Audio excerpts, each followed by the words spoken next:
Ekifaananyi ekyo kyolengera ku screen yo kikedde kubeera nga kibuna emikutu gimugatta abantu era nga kirina emboozi ekitambulirako emabega ey'ennaku ennyo nnyini ddala. Era nzikiriza ntandike n'ogamba nti kitalo nnyo nnyini ddala. Abo boolaba mu bifaananyi babadde bafumbo era nga bamalidde ddala akabanga, wabula bano basangiddwa ku lunaku olwa Sande mu maka gaabwe awo Entebbe nga battiddwa mu nzita gye nnyinza okugamba nti ya ntiisa. Ababiri bano babadde bamaze emyaka 3 mirambirira ku kyeyo mu ggwanga lya Switzerland mu kibuga Zurich nga banoonya akasente oba oliawo bateekere obudde bwabwe obw'obukadde, wabula omutamanya ngamba yabasanze mu maka gaabwe ge babadde basazeewo okuwummuliramu, bw'atyo n'abafumita ebiso n'abajja mu bulamu bw'ensi eno. Ngenda kubeera nga nkuwa ebikwata ku bano ate ne poliisi waweetuuse. Wenjogerera akadde kano babiri bamaze okubeera nga bakwatibwa bayambeko poliisi mu kunoonyereza ku nfa y'ababiri bano. Assalamu alaikum wa rahmatullahi wa barakatuh. Amanya Alhaji Idi Binywera Alkadiri omusomi w'edduwa ez'obuwanguzi, duwe eziyambibwako ngo ofukamidde ku kyoto ekyo kyolabaawo ekiyitibwa kanoonya, ekikunoonyeza obuwanguzi, ekikunoonyeza amaanyi, ekikunoonyeza okufuna, ekikunoonyeza emirembe mu duniya. N'oba nga oli bweru wa ggwanga pasipoti zo zakyankalana buli kimu kyonna ne visa, ekyoto ekyo kye neeyambisa ne nteekako ne empeke z'ebinyeebwa ezo ne nzisimba ku lusuku. Ekinyeebwa kibwe kimala okumera n'ekijanjaalo ekyo, Allahumma gafiri wallahi yazukuna salatu wassalamu oba maze tuka ku buwanguzi. Amanya geego Alhaji Idi Binywera omusomi w'edduwa ey'obuwanguzi ey'ekibala, okuli n'ekyoto ekyo kiyitibwa kanoonya eky'obuwanguzi, ekikunoonyeza emmaali ey'emikisa era ey'emirembe. Ennamba yange eri 0703 54 69 31 ne ku WhatsApp kweri 0703 54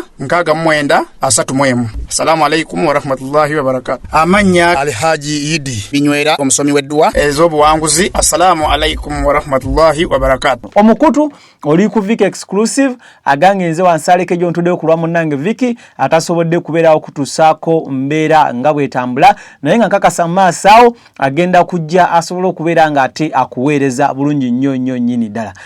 Video gimpereka like, wogiwaka like oba ogiwadde omuliro okutambula etuuke ne kwoyo yena gwetanaba kubanga ate etuukako. Kakati njagala tutandike emboozi.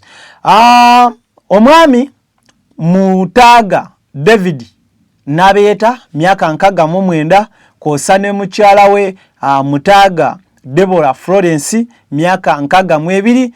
Bano be bavudde mu bulamu bw'ensi eno oluvannyuma lw'okulumbibwa abatamanya ngamba oba omutemu n'asobola okubeera nga abajja mu budde era ng'ontanaba kubeera nga ategeerekeka. Ennaku z'omwezi nga 6 omwezi ogw'omusanvu omwaka 2025 essaawa nga 3 n'ekitundu ez'ekiro bano basobola okubeera nga balumbibwa mu maka gaabwe agasangibwa e Lugonjo, Nyakiwogosero, Kiwafu Ward Division A ekisangibwa municipali y'Entebbe. Bwe batyo ne babatematema era omulambo gw'omukyala Deborah Florence Mutaaga ow'emyaka 62 gwasangibwa mu kinaabiro nga wabula gulaga nti gufumitiddwa ekitagambika, ate omwami David Mutaaga ye ogugwe ne gusangibwa ku gate era nga naye afumitiddwa ebiso. Okusinziira ku kuba y'okwerinda bagamba nkirabika omwami akadde okutuuka okubeera nga yafiira ku gate yali agezaako okubeera nga yenyoolagana n'omutemu oba oli awo asobole okubeera nga ate amukwata amunyweze.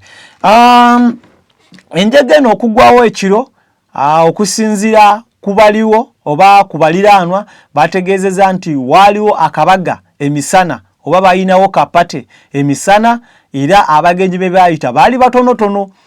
Bwe bwatuuka ekiro ne beemulula ne bakola ki ne badda ewaabwe, buli omu n'adda ewuwe. Wabula ku lunaku lwe lumu ekiro ku ssaawa 3:3 bano ne basobola okubeera nga ate balumbibwa omuntu atanaba kubeera nga ategeerekeka.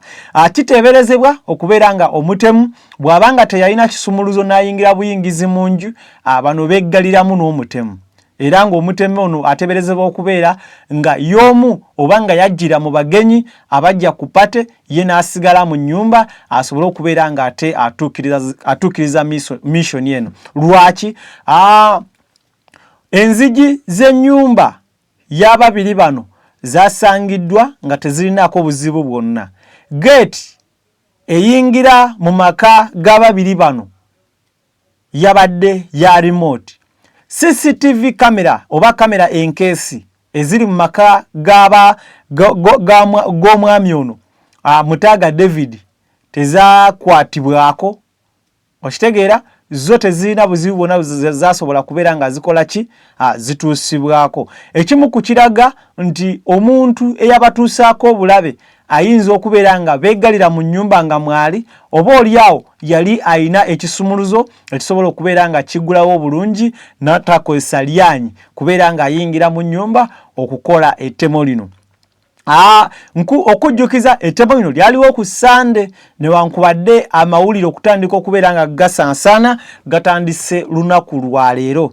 Enaku z'omwezi nga 6 omwezi ogw'omusanvu ettomo we lyabeerawo, enaku z'omwezi ziri 8 olunaku olwaleero ensi esobodde okubeera nga ate etegeera nti Mutaaga ng'ali mu maka ge okwali fence bwaguuga okuli security camera awali gate ng'eggulibwa remote enzigi tezakwatibwako basobola okubeera nga ate batemulwa mu nzita ekyasinze okubeera nga nzibu nnyo.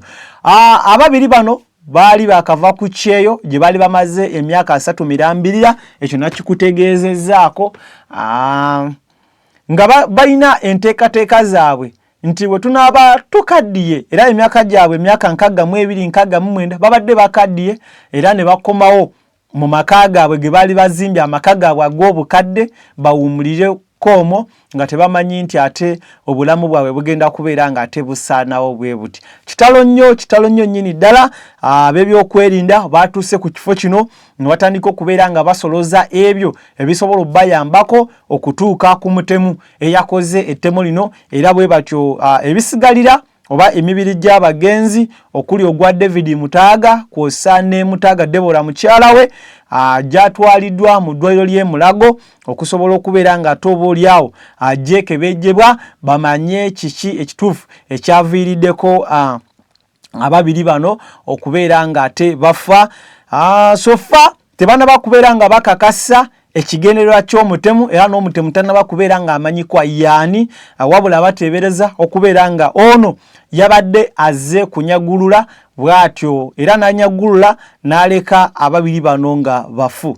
Mu kuteebereza okubeera nti buno bwabadde bubbi era abantu abamu bateebereza bagamba nti osanga famire eno ku myaka 3 gye yamalanga eri ku kyeyo oba oliawo balina omuntu gwe bali bakwatagana naye mu ggwanga linene erya Uganda ne bamusindikiranga akasente abeeko ebyobugagga byabateekerateekera, wabula bano we bakomawo n'alaba abantu balina omululu n'alaba nga okukwata properties z'abali oba ebintu by'abali bye yabakolera abibawe nga tekijja kukola, bw'atyo n'ateekateeka ettemo lino. Kibeere kyakuyiga eri bakadde baffe abakuliridde mu myaka, w'olaba nga okuliridde nnyo at least baako abantu abooluganda lwo b'osembeza mu nnyumba, kubanga kigambibwa nti bano we baalumbiddwa mu nju babaddemu abantu 2 bokka.